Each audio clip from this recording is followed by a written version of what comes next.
ఏకాక్షి కొబ్బరికాయను సాక్షాత్తు మహాలక్ష్మి స్వరూపంగా భావిస్తారు. సాధారణంగా ప్రతి కొబ్బరికాయకు 3 రంధ్రాలు అంటే 3 కళ్ళు ఉంటాయి కదా, కానీ ప్రకృతిలో చాలా అరుదుగా ఒకే ఒక్క కన్ను ఉన్న కొబ్బరికాయ లభిస్తుంది. దీని విశిష్టత వెనుక ఉన్న కారణాలు ఇక్కడ ఉన్నాయన్నమాట. సో ఫస్ట్ మన ఆధ్యాత్మిక ప్రాముఖ్యత ఏంటి ఈ కొబ్బరికాయ వెనకాల అనేది తెలుసుకుందాము.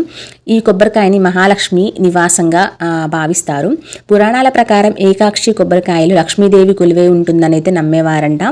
దీనిని ఇంట్లో ఉంచుకోవడం వల్ల దారిద్ర్యం తొలగిపోయి ఐశ్వర్యం అయితే సిద్ధిస్తుంది. ఇది శుభప్రదం కూడా. ఎలా అంటే దీనిని పూజా గదిలో లేదా క్యాష్ బాక్స్లో ఉంచడం వల్ల సానుకూల శక్తి లభిస్తుందని, ఆకర్షించబడుతుందని, అంటే పాజిటివ్ ఎనర్జీ ఆకర్షించబడుతుందని, అలాగే వ్యాపారస్తులు దీనిని పూజించడం వల్ల లాభాలు వస్తాయని అయితే విశ్వసిస్తూ ఉంటారు. అలాగే మరి శాస్త్రీయ మరియు అరుదైన కోణం వైపు చూస్తే సో 1000 కొబ్బరికాయల్లో ఏదో ఒక్కటి మాత్రమే ఇలా ఏకాక్షిగా పుడుతుంది. అందుకే దీనికి అంతటి విలువ మరియు డిమాండ్ ఉంటుంది. ఈ కారణాలే కాకుండా ఈ ఏకాక్షి కొబ్బరికాయ ఎందుకంత ఇంపార్టెంట్ అనేది తాంత్రిక శాస్త్రం వైపు నుంచి కూడా చూసుకున్నట్లయితే, తాంత్రిక శాస్త్రం ప్రకారం ఏకాక్షి కొబ్బరికాయకు ఉన్న శక్తి ఇతర కొబ్బరికాయల కంటే కొన్ని రెట్లు ఎక్కువగా ఉంటుందంట. ఇది దృష్టి దోషాలను మరియు నరఘోషను అయితే హరిస్తుందంట.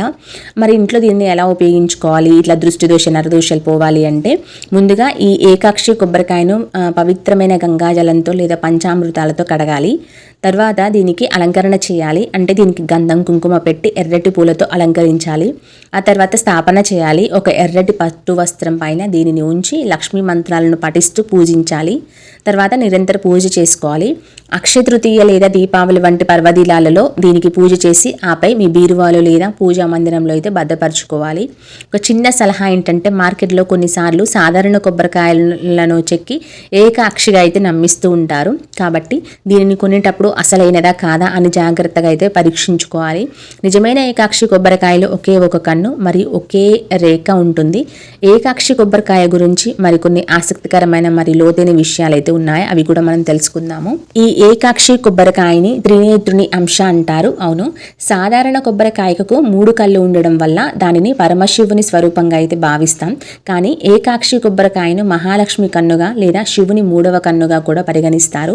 ఇది జ్ఞానానికి మరియు అతీంద్రియ శక్తులకు సంకేతంగా కూడా భావిస్తారు. అలాగే ఇది వాస్తు దోష నివారణకు కూడా పనిచేస్తుందని ఇందాకే చెప్పుకున్నాం కదా. ఇంట్లో చాలా కాలంగా ఉన్న వాస్తు దోషాల వల్ల మనశ్శాంతి లేకపోయినా లేదా ఆర్థికంగా ఎదుగుదల ఆగిపోయినా ఈ కొబ్బరికాయనైతే వాడుతుంటారంట. దీనిని ఒక ఎర్రటి వస్త్రంలో చుట్టి ఇంటి ప్రధాన ద్వారం పైన కట్టడం వల్ల ఇంటిపై ఉన్న దుష్ట శక్తులు మరియు నరఘోష లోపలికి ప్రవేశించలేవని అయితే నమ్ముతూ ఉంటారు. ఆ తర్వాత సుస్థిరమైన సంపద కూడా కలుగుతుంది దీని వలన.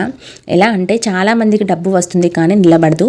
ఏకాక్షి కొబ్బరికాయను పూజించడం వల్ల వచ్చే సంపద స్థిరలక్ష్మిగా అయితే మారుతుందని, అంటే అనవసర ఖర్చులు తగ్గి సంపద నిలకడగా ఉంటుందని పెద్దలైతే ఈ ఏకాక్షి కొబ్బరికాయ ద్వారా అయితే నమ్ముతూ ఉంటారు, చెప్తూ ఉంటారు.